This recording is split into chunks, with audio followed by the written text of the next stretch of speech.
आप जानते हैं इकोनॉमिक टाइम्स के एक जर्नलिस्ट हैं। 2 दिन पहले उनकी वाइफ की कोविड से डेथ हो गई और आज उनकी भी मौत हो गई। उनकी एक बहुत छोटी सी बच्ची है।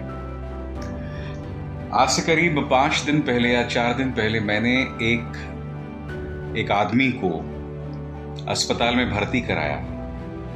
उनकी उम्र शायद 35 साल की थी। उनका बेटा है 10-11 साल का। उसकी मां नहीं है। वो आदमी संघर्ष कर रहा है अब भी, मगर अगर उस आदमी को कुछ हो गया तो वो लड़का पूरी तरह से अकेला। ये जो लड़का है जिसके पिता को मैंने भर्ती करवाया,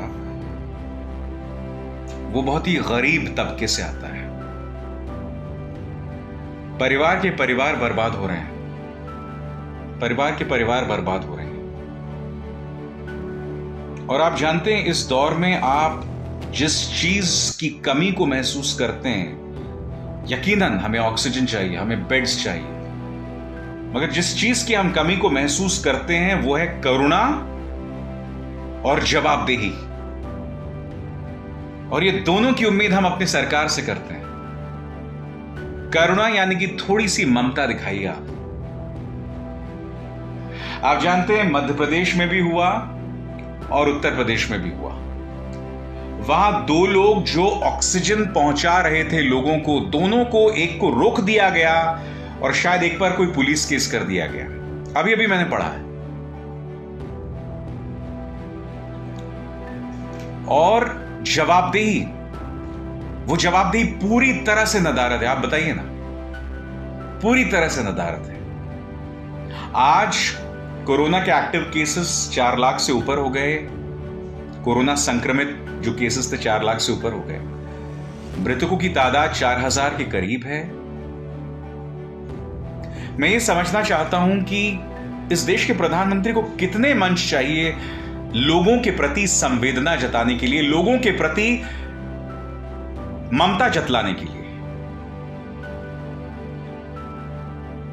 यानी कि लंदन के किसी मंच पर या अमेरिका के किसी मंच पर लोग मोदी मोदी मोदी करें तो वो चीज आपके एड्रेनलिन को हाई करता है प्रधानमंत्री महोदय। मगर आज जब इस देश की जनता को करुणा की जरूरत है, ममता की जरूरत है, आप पूरी तरह से खामोश हैं।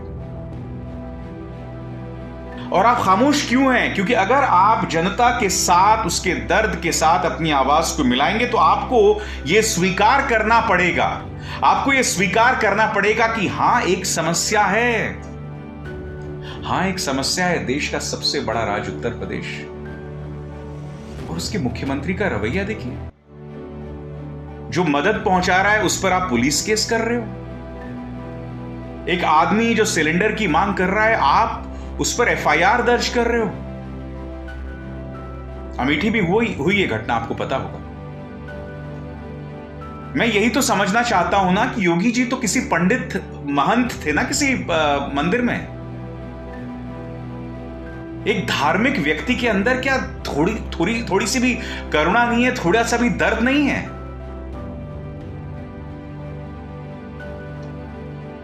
बहुत ही अजीबोगरीब बात है दोस्तों। देखिए, जवाबदेही तो बहुत दूर की बात है। अभी तक तो मैं सिर्फ करुणा की बात कर रहा हूं। जवाबदेही तो बहुत दूर की बात है। यहां करुणा नाम की कोई चीज नहीं है इनके अंदर।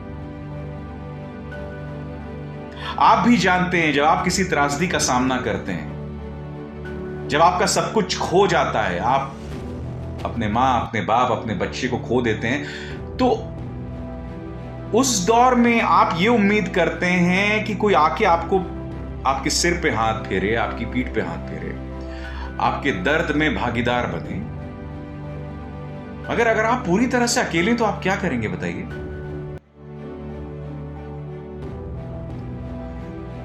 दिल्ली को 900 मेट्रिक टन ऑक्सीजन की जरूरत है और उन्हें अब जाके 500 मेट्रिक टन ऑक्सीजन की जरूरत पड़ी है।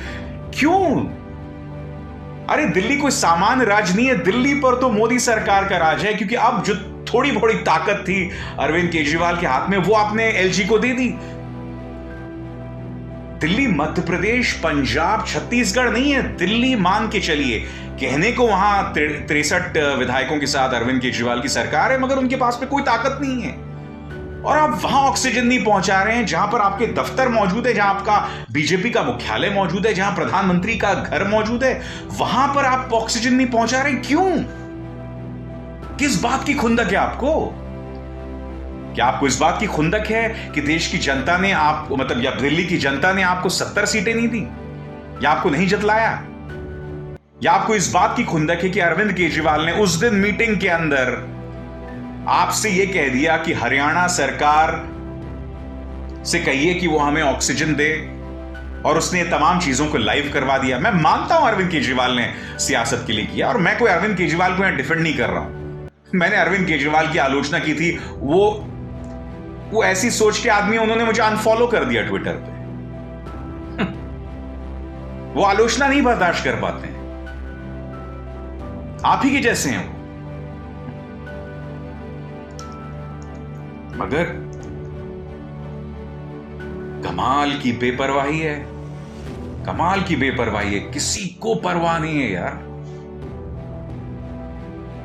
इंसान इन हालात में किसकी तरफ देखे, यही नहीं समझ आता। मैं बस यही उम्मीद करता हूं इस नर्क से हम जल्द से जल्द निकलें, क्योंकि देखिए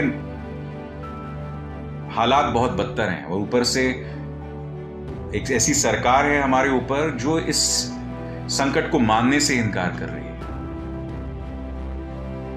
कितना बड़ा दुर्भाग्य है इस देश का। मेरे पास पाकिस्तान से एक व्हाट्सएप मैसेज आया था कि भारत की दुर्दशा पर हम एक शो कर रहे हैं, आप आइए। पहली बात तो मुझे अपने देश की समस्याओं की चर्चा करने के लिए पाकिस्तान का मंच नहीं चाहिए, मेरे पास पहले से ही 3 मंच मौजूद हैं।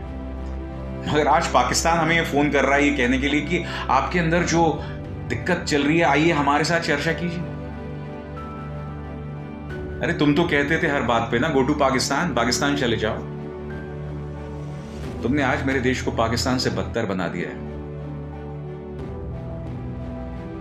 तुम माफी के लायक नहीं हो।